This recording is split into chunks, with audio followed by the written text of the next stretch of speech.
everyone, welcome back to another episode of Zilog and Moto. Today, in honor of what would normally be spring training season for Major League Baseball, we're looking at another early Genesis release, and coincidentally, the first baseball game to be released for the Genesis. And that game is Tommy Lasorda Baseball. This game isn't just an early release like Forgotten Worlds from last week's video. Tommy Lasorda Baseball was a launch title for the Genesis, and the first sports game released for the console, coming out on October 14th, 1989. Being a launch title, Tommy Lasorda Baseball was developed and produced by Sega, rather than a third party. I've previously looked at two other baseball titles for the Genesis, RBI Baseball 3 and Hardball, but those were from Tengen and Accolade respectively. And coincidentally enough, not only was Tommy Lasorda Baseball developed internally by Sega, it was actually worked on by the same team, Sega R&D 2, as was Forgotten Worlds, and a few other titles that I've already looked at on Zilog and Moto, like Choplifter, Quartet, and Phantasy Star. As we've seen before with Pat Riley Basketball, Joe Montana Football, and James Buster Douglas Knockout Boxing, Sega had an affinity for getting known sports figures to put their name on Sega's sports titles to sell the product. However, as this review is being recorded in 2020, there's a good chance if you're younger, you don't know who Tommy Lasorda is or why he deserved to have a video game named after him. Well, I'll explain briefly. Tommy Lasorda was originally a major league player briefly in the mid-50s, but was never able to make much of a dent in the top level of the sport. Instead, before and after his stints with the Dodgers and Athletics, he was a star in the minor leagues, winning a total of 5 International League championships with the Montreal Royals.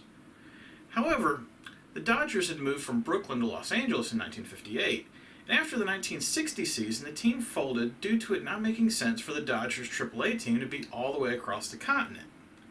Lasorda, rather than try to catch on with another team, instead moved into a scouting role with the Dodgers, which would then lead to him eventually managing the Dodgers for 20 years. During that 20-year period, Lasorda won 2 World Series, in 1981, and then in dramatic fashion in 1988, over the heavily favored Athletics, powered by the Bash brothers Mark McGwire and Jose Canseco. Lasorda was an all-around likable guy who would later guest star in several TV shows playing himself, and also had a long-running ad campaign with Slim Fast. This, combined with winning the World Series in 1988, made him a prime target for Sega, and Super League, as this game is known in Japan and Europe, became Tommy Lasorda Baseball. However, as we've seen so far in Zilog and Moto, Sega's results with these celebrity sports games have been a bit of a mixed bag. The Taito-produced James Buster Douglas Knockout Boxing garnered only 1 star in episode 53, Pat Riley Basketball managed 2 stars in episode 37, and the Electronic Arts source Joe Montana Football had the best result at 3 stars in episode 27. So how will Tommy Lasorda Baseball fare? Will it be better than the slightly above average bar Joe Montana Football set for it? Or will it be just another below average sports title on the Genesis? Well, let's find out. But first, a look at the package.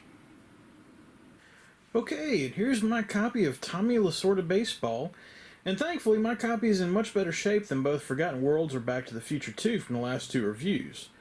Not perfect, mind you, but pretty good.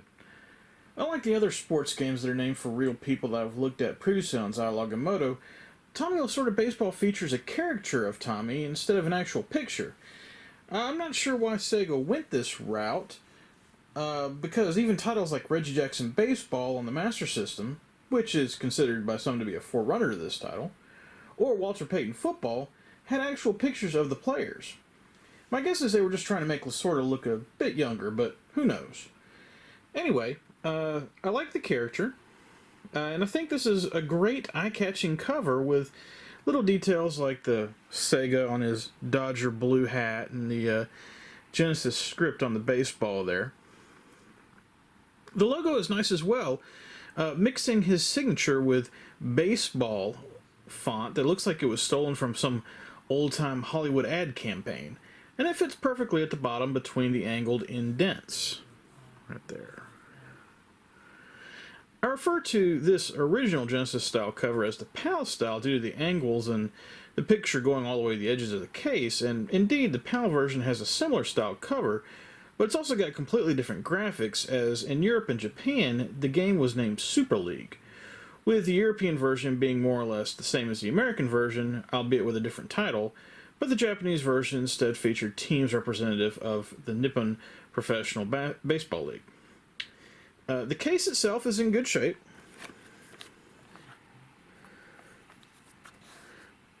With just a small mark on the upper left hand of the back cover, and it has unfortunately been, the hang tab's been circumcised there.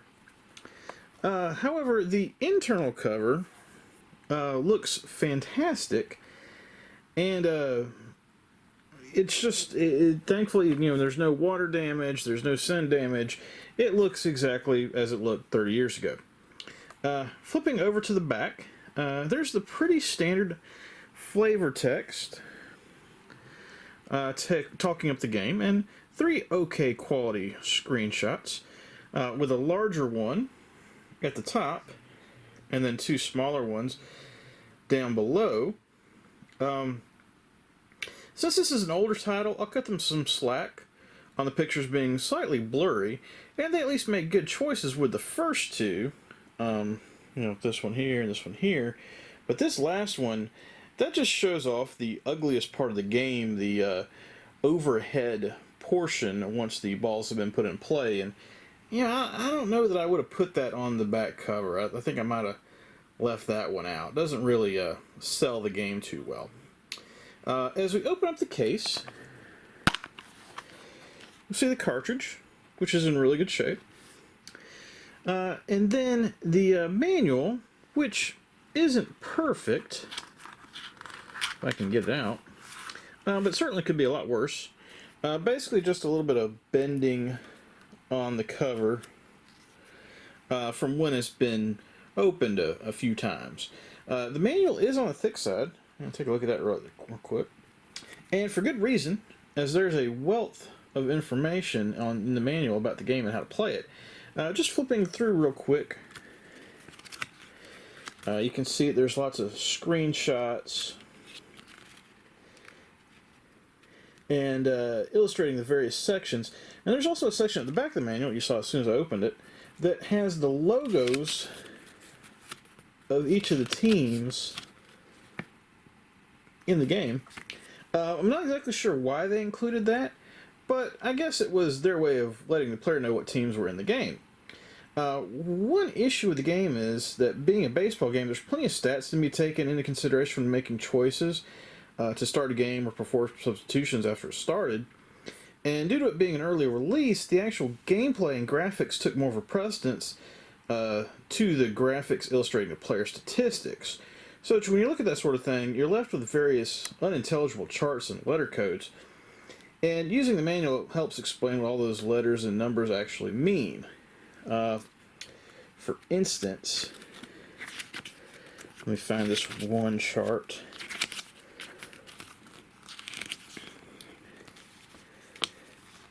Here, or actually, maybe not that one. Yeah, this one here. This change member picture. So, you've got this B and T and RL columns. Let me go and scroll way in on that. That's not too much of a leap to understand that B and T stands for batting and throwing, meaning which is their hand that they do each with. But RL, as you can see here, it stands for running level, i.e. how fast they are.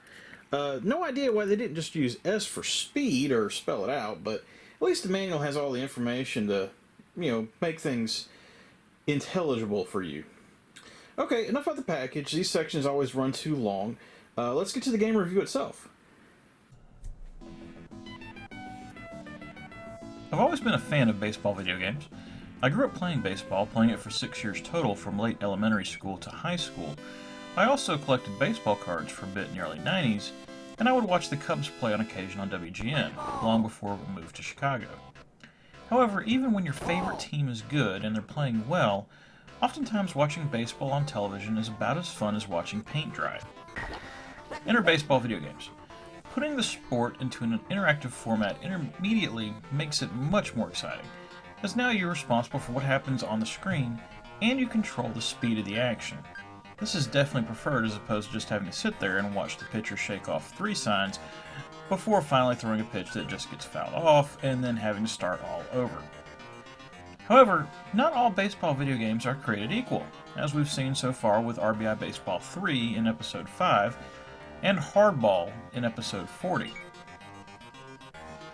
Tommy Lasorda Baseball falls much closer to RBI Baseball 3 in gameplay rather than the Hardball's more simulation style, to the point of if you're familiar with the RBI Baseball series, you can more or less pick up and play Tommy Lasorda Baseball with very little instruction.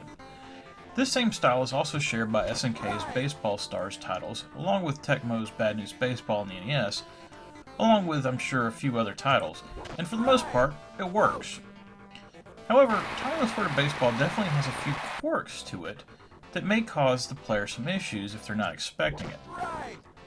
The bulk of the game, and any baseball video game for that matter, is the pitcher-batter interface. The pitching setup is pretty standard for these types of titles.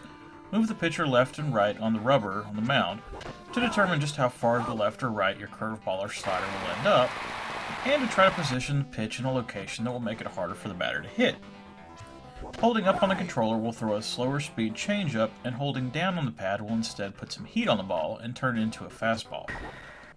The game even provides an on-screen stamina counter for your pitcher, so you know just how much they still have supposedly left in the tank. Nothing that really should surprise anyone here. However, I've found that just because the pitching interface is relatively standard, that does not mean that the pitching well against the computer is easy. On the intro section of the manual, there's a line, "Try your physical prowess against the mighty computer who consistently shows off his MVP talents." And that is definitely true. The computer has a definite knack for getting hits pretty much anywhere you throw the ball, and knows when to lay off if the pitch is going to be a ball rather than a strike. It's very hard to throw a strike without the computer making contact, and don't you dare accidentally leave the ball over the middle of the plate, because it will be struck for a home run very quickly.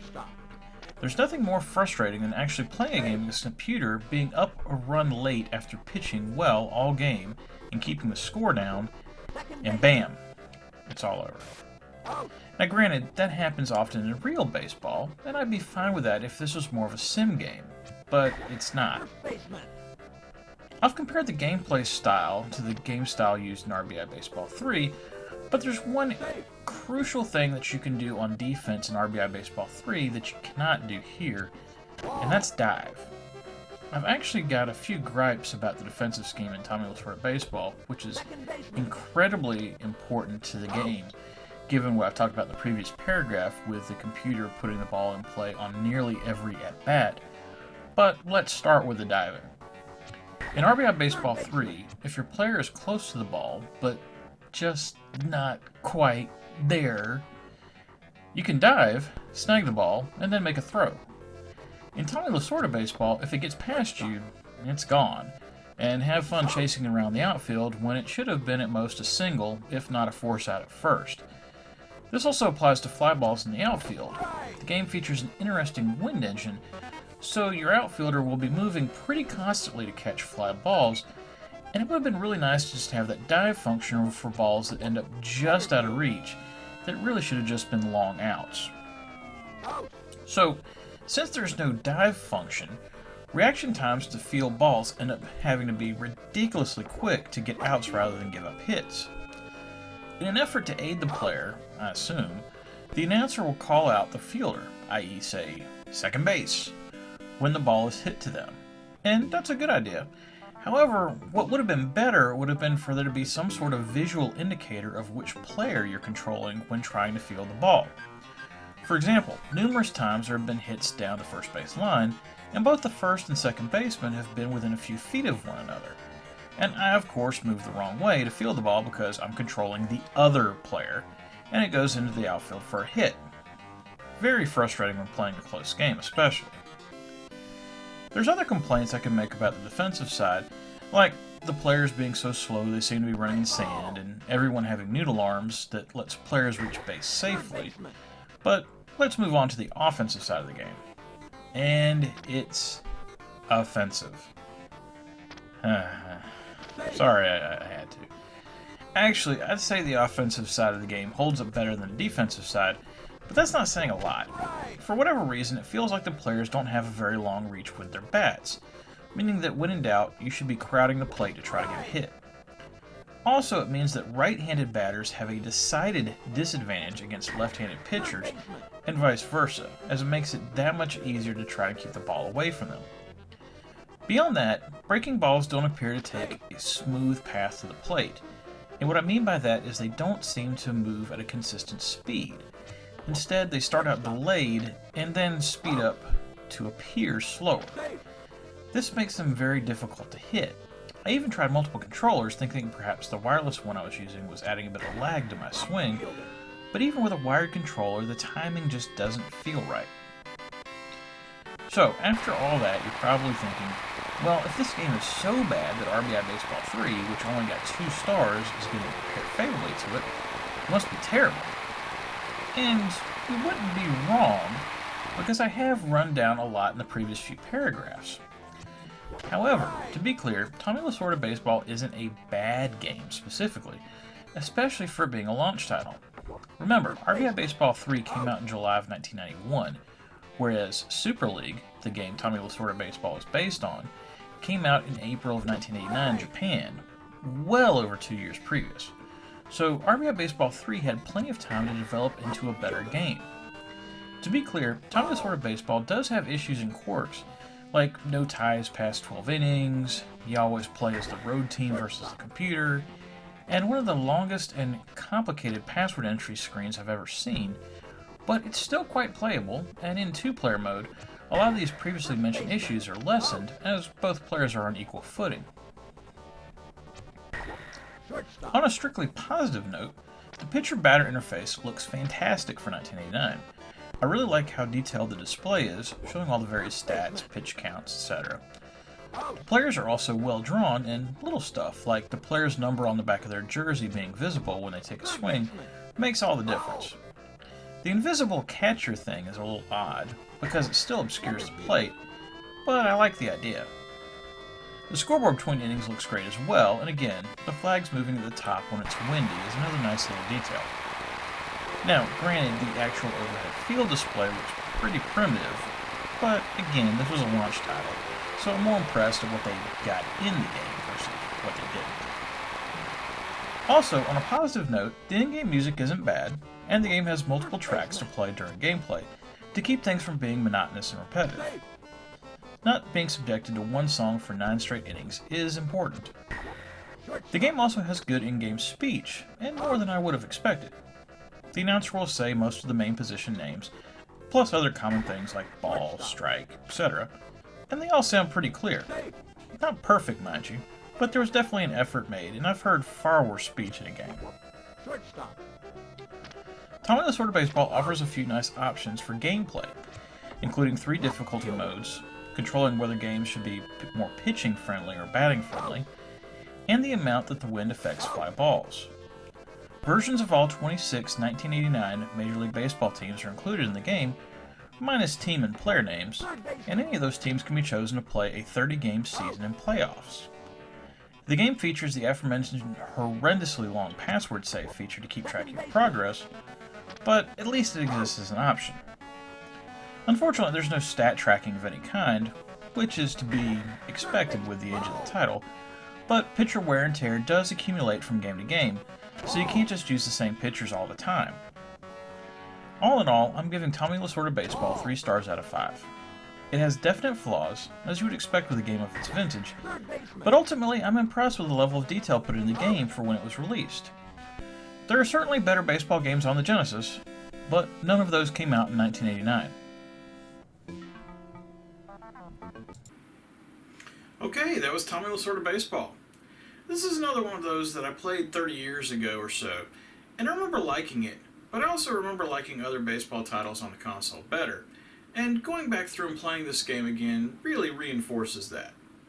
It's nice to be able to take a look at this from a historical perspective, but I also don't expect anyone to go collect it either. unless someone just wants a collection of all the Genesis launch titles, and this game is part of that trivia question. Along with Altered Beast, Alex Kidd and the Enchanted Castle, Last Battle, Space Harrier 2, which I still have yet to pick up, Super Thunderblade, and Thunder Force 2. Tune in next week when I take a look at the prequel to one of those 6 titles I just mentioned on the Master System. I've actually never played it, or its sequel on the Genesis, so I'm looking forward to see how this goes, and I'm hopeful it's a good game. Remember, whatever you like to play, have fun, and be excellent to each other. Later.